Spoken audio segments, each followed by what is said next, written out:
If you think that war is only about heroes and traitors, this story will make you think again. A woman, Mathilde Carré, was once the hope of the French resistance.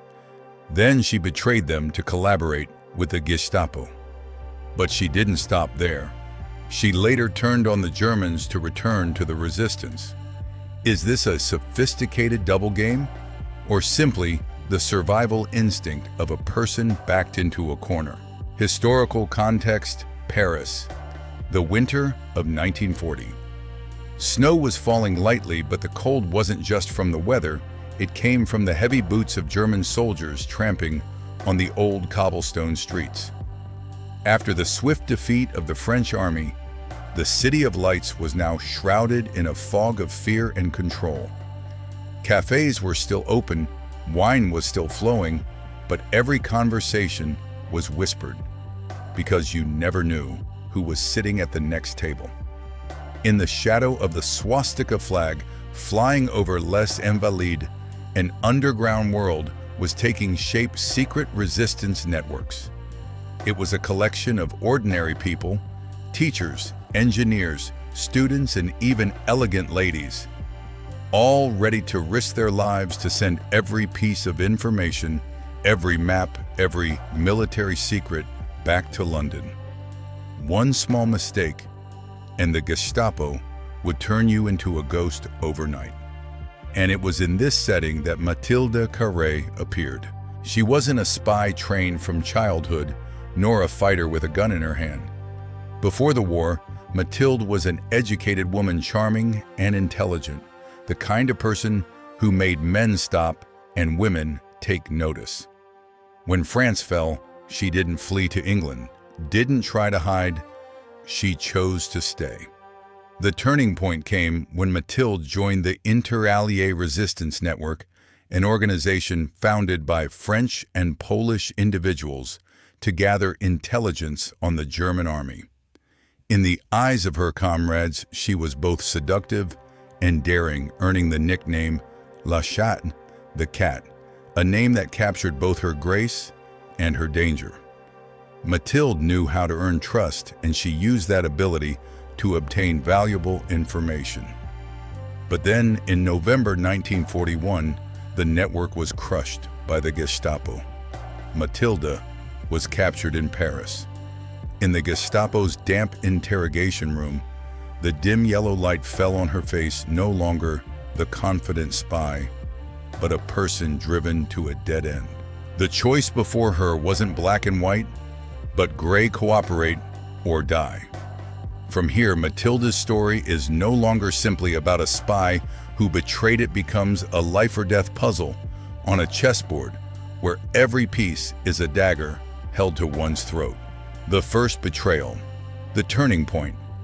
Paris, the winter of 1941. The German-occupied city no longer smelled of fresh morning bread or music from a roadside cafe.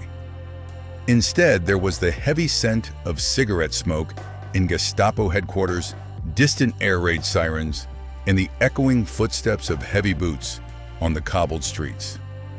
Mathilde Carré, codenamed La Chatte, the cat, was once a crucial link in the Inter-Allié intelligence network.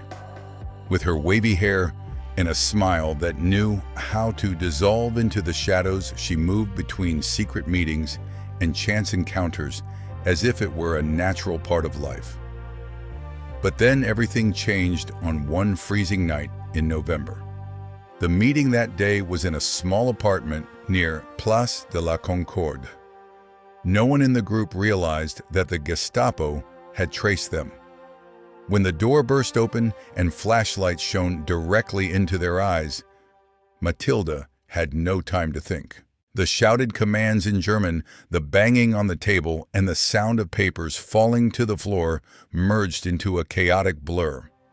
Her hands were tied, and she was dragged through the dark streets, the cold wind biting at her skin. The iron door of the Gestapo headquarters slammed shut behind her. In the interrogation room, a weak yellow light bulb hung precariously. The wooden table was scratched, the chair hard, and the air smelled of dampness mixed with disinfectant. A tall Gestapo officer with cold gray eyes stared at Mathilde. His voice was even, but every word felt like a knife. Fräulein Carré. Cooperate, or it's the end. He didn't need to say more. Death here was not loud, but it was certain. Those who stayed silent disappeared.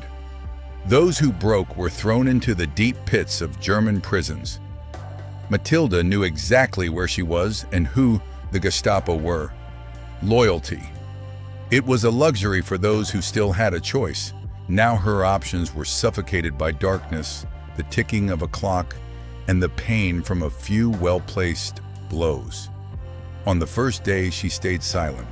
On the second day, they moved her to another room, the light colder, the questions sharper. They didn't just want names.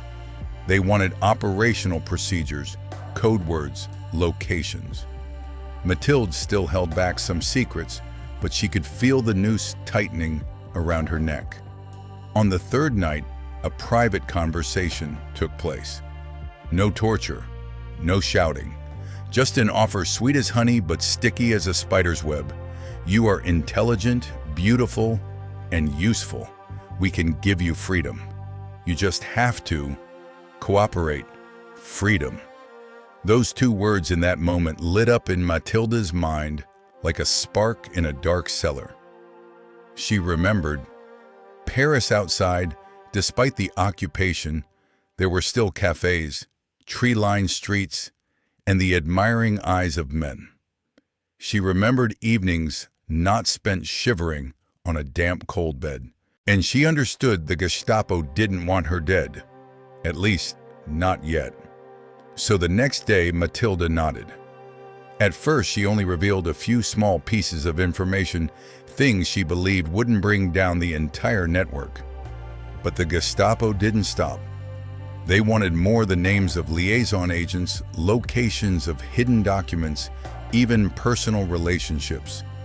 With each passing day, every word she spoke felt like a knife in the back of her comrades. But instead of blood, she saw the cold, conditional trust in the Gestapo soldier's eyes. A part of her kept telling herself, "I'm just stalling for time. I'll find a way to escape." But the reality was, with each passing day, the line between stalling and cooperating blurred like the winter fog covering Paris. Mathilde began a new life, still a spy, but serving the very people who had once tortured her. She became a double-edged sword, but now the blade was pointed at the people she had once called comrades. She knew that from now on there would be no turning back. The second betrayal, a poker face in the game of death. If the first betrayal made Mathilde Carré a precious gem in the hands of the Gestapo, the second betrayal turned her into a person both sides were suspicious of, a pawn caught between two lines of fire. Paris, late 1942. The city was still shrouded in the cold fog of war. The boots of German soldiers still echoed on the stone streets, regular and emotionless. Mathilde was no longer the naive girl from the early days of the resistance. She was a double agent cooperating with the Gestapo while also trying to protect herself. But what the Gestapo didn't know was that a new plan was forming in her mind. She was tired of feeling like a puppet. Ever since falling into the hands of Hugo Bleicher, the cold, sharp German counterintelligence officer, Mathilde had both feared and admired him. Bleicher saw her as a tool, as bait to lure other resistance fighters into a trap. And she, in turn, had led more than a few people to their deaths. But the deeper she went, the more Mathilde realized something: Nazi Germany was losing ground. News from the Eastern Front, where German forces were bogged down in Stalingrad, leaked through various sources. The arrogant atmosphere of the occupying forces began to show cracks. And Mathilde understood. If Germany lost, what would happen to her? Hanged as a traitor, executed publicly. No, there was no way she would let that happen. One winter night in a small cafe in Marseille, Mathilde secretly met with a member of the resistance, a person she had once betrayed. The meeting was brief, filled with suspicion. He asked her directly, "What do you want? You sold us out once. Why are you coming back?" Now Mathilde looked deep into his eyes and replied slowly, "I want to make things right. Or at least, save my own life. And if I help you, I will live." And so the three-way game began. Mathilde still reported to the Gestapo, but she also secretly provided reverse information to the resistance carefully, selected details just enough to prove she was useful, but never enough to reveal everything to keep her escape route open. Day by day, week by week, she walked a tightrope suspended over a chasm. One wrong piece of information, one moment of suspicion, and it would all be over. In March 1943, Bleicher began to notice something unusual. Some Gestapo plans were mysteriously foiled. Some German agents disappeared. In his eyes, Mathilde was still smiling, still loyal, but something had changed. A sudden interrogation took place. Bleicher sat opposite her, not shouting or intimidating, just looking at her in silence as if he wanted to penetrate every thought in her head. Mathilde smiled, pouring him more coffee. But inside her heart was beating so fast, she thought he could hear it. She knew. One small mistake, and she would never walk out of that room. But Mathilde Carré was a master of improvisation. She turned every word into a thin layer of smoke, making it impossible for her opponent to grasp the truth. And strangely, Bleicher still kept her. Perhaps he was still suspicious.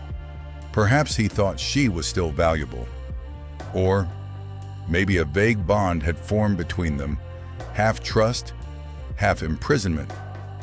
Mathilde's second betrayal wasn't a public move.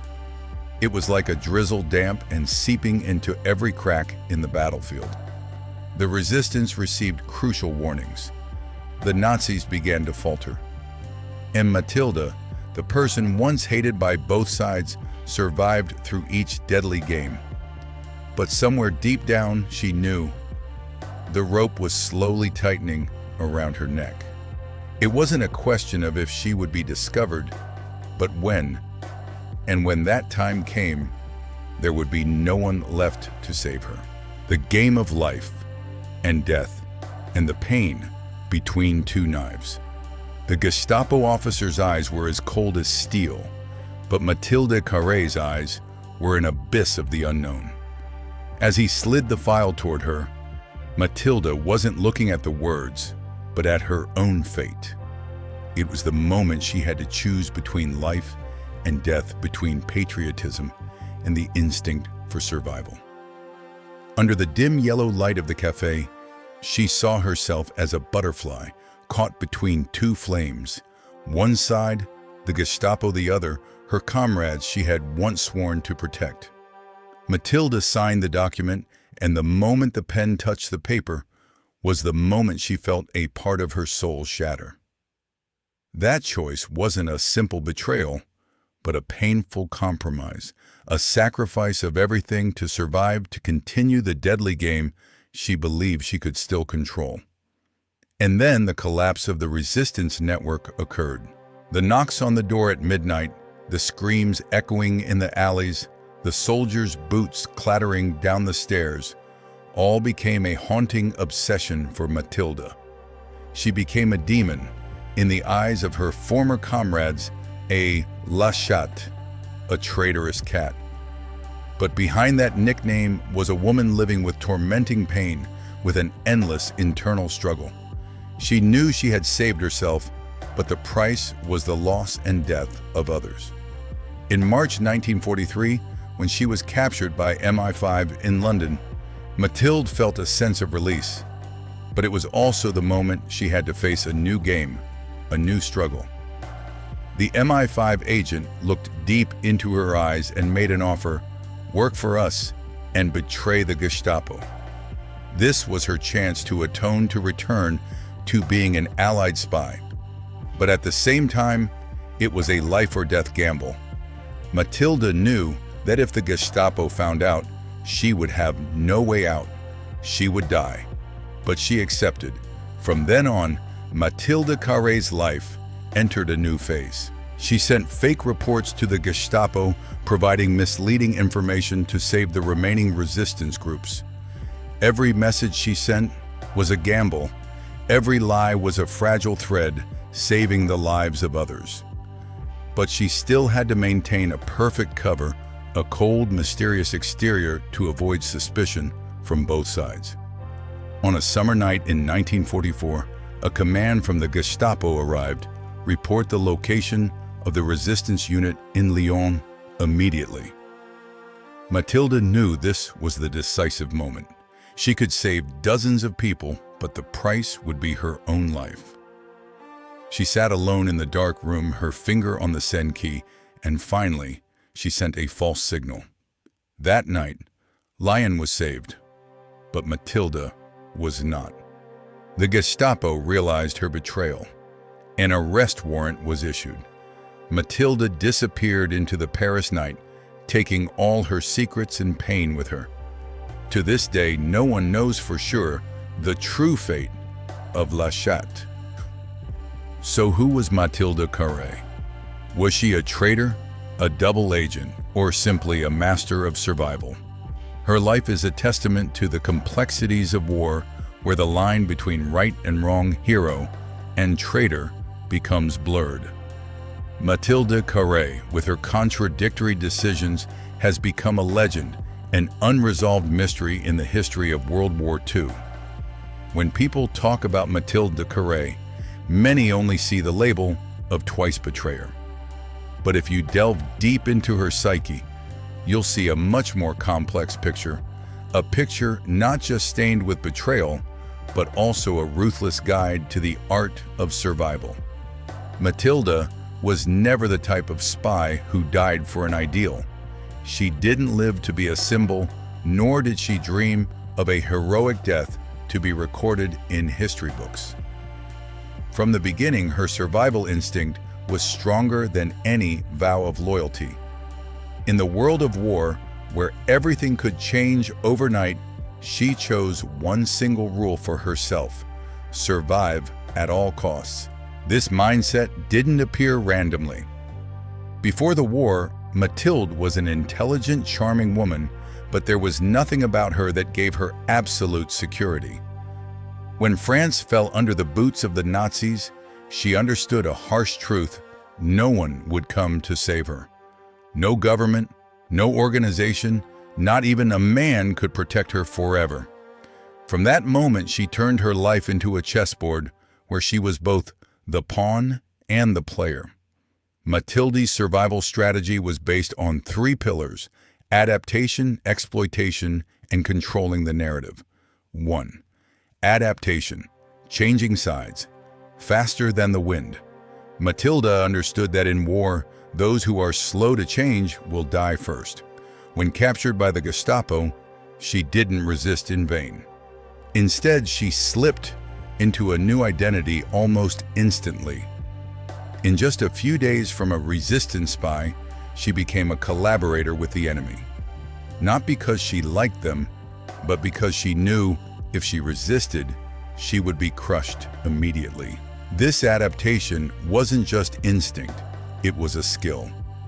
She observed how the Gestapo operated, learned their body language, and even adjusted her voice and gaze to avoid suspicion. She understood that to survive, you had to convince the enemy that you were more valuable alive than dead. 2. Exploitation, turning everyone into a living resource. Mathilde never viewed allies or enemies as people in the usual emotional sense. In her eyes, they were resources, things that could be used to prolong her own life. When with the Gestapo, she exploited their trust to protect herself from suspicion. When she turned back to the resistance, she used the story of "I betrayed the Germans" as a ticket back into the safe zone. In both cases, she always knew what to say, how much to reveal, and most importantly, how to make others believe they were the ones in control. 3. Controlling the narrative. The truth is a luxury. Mathilde didn't live by the truth. She lived by the version of the truth she created. Every time she switched sides, she constructed a new story full of convincing details and emotional enough to make the listener forget to verify it. She knew that in war, information is a weapon, and words can save a life faster than a gun. Instead of passively waiting for others to define her, she defined herself and then made the world believe it. Psychologically, Mathilde was a master at adjusting her morals to suit her circumstances. In her mind, the concept of right or wrong was blurred by the question, does it help me survive? She wasn't fearless. On the contrary, it was the fear of death that fueled every one of her decisions. If an ideal spy acts based on ideals and principles, Mathilde acted based on a probability analysis of survival. To her, betrayal was not a crime, it was merely a strategy for repositioning oneself when the environment changed.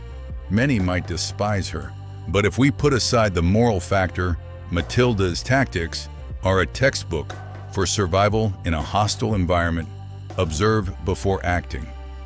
Always have a story ready to justify yourself. Never be absolutely loyal to one side. Be loyal to your own existence. It is worth noting that this strategy doesn't just apply to wartime. In the modern world, where careers, reputations, and even social media are battlefields, the ability to adapt, exploit resources, and control the narrative can still determine whether you survive or are eliminated. Mathilde Carré may never be considered a hero, but she is a vivid testament to a cold, hard truth. In the game of survival, the survivor is not always the strongest, but the one who can change the fastest. Perhaps as we close the story of Mathilde Carré, the first thing that comes to mind isn't praise, but an indescribable feeling, a mix of curiosity, discomfort, and fascination. Because Mathilde doesn't belong in the world of shining heroes in history books, but she isn't a simple traitor either. She exists in a gray area where all principles and morals are tested to their limits. War, after all, is the most brutal environment to test human nature. In such a context, the values we consider immutable suddenly become fragile. Loyalty. It can break after one night of interrogation. Ideals. They can shatter when death is right in front of you. And Mathilde is living proof of how fast and terrifyingly humans can change when backed into a corner. If you analyze it closely, her survival strategy wasn't just based on luck. Mathilde had the ability to read situations, seize power, and most importantly, know when to switch sides to maximize her chances of living. She was like a chameleon, constantly changing color to blend into a new environment, not because she wanted to be prettier, but because if she didn't change color, she would be devoured. But what was the price of that flexibility? It was a tarnished reputation, the scorn of both sides, and a life lived under the suspicious gaze of everyone. Mathilde escaped the bullet, but she couldn't escape the social verdict. She lived, but she was never truly free in her soul. And this is the lesson that we who live in a more peaceful world need to reflect on. We still have to make life or death decisions, though not under bombs. The market changes, technology changes, relationships and opportunities change. If you don't know how to adapt, you will be left behind. But if you adapt too quickly without holding on to any principles, you might lose yourself. The question is, in an extreme situation, what would you choose to survive at all costs, or to accept losing everything to keep your principles. There is no single correct answer. But remember that any choice has a price, and you must be willing to pay it. If you look at Mathilde from a strategic perspective, you see her as a joker in the great game of war, a card that can change the game, but can also be suspected by both sides. And that's the harsh reality. Those in the middle, the most flexible ones, are often the loneliest. And if you have followed this far, you probably also feel that stories like this are not just history, but mirrors reflecting our present. History doesn't die. It just changes its clothes and repeats itself in another form.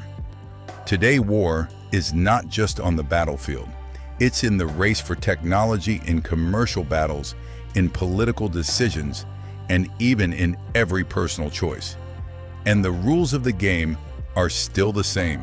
The one who knows how to observe, calculate, and act at the right time will survive. But survival is not enough. You have to know who you want to become after you survive. If this is the first time you've heard the story of Mathilde Carré, I advise you not to rush to put her in a box labeled traitor or hero. Instead, see her as a reminder that people are more complex than we think. And within each of us, there probably exists a part of her survival instinct, just waiting for the right circumstances to reveal itself. And this part is for you. If you want to continue exploring gray area stories like this, where the line between right and wrong, hero and traitor, light and dark, is just one step away, hit subscribe and turn on notifications. In the next video, I will take you to an even more controversial story where a spy played 3 sides at once and still disappeared mysteriously after the war. Trust me, you won't want to miss it. Now leave your opinion. If you were Mathilde, what would you do?